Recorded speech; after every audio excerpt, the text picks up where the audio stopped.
रोजनामा कुदरत की वीडियो देखने के लिए अभी यूट्यूब चैनल पर सब्सक्राइब करें और बेल आइकन पर भी क्लिक करें।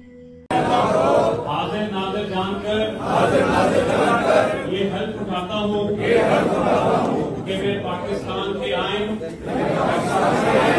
की हमेशा पासदारी करूँगा और ये कि मैं इस हकीकी आज़ादी के लिए अपने लीडर इमरान खान के साथ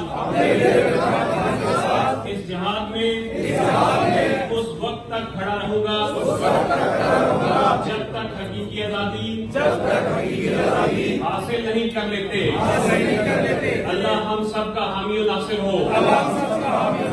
आमीन या रब्बल आलमीन। हाजिर नाज़िर जानकर ये हल्फ उठाता हूँ कि मैं पाकिस्तान के आइन की हमेशा पासदारी करूँगा और ये कि मैं इस हकीकी आज़ादी के लिए अपने लीडर इमरान खान के साथ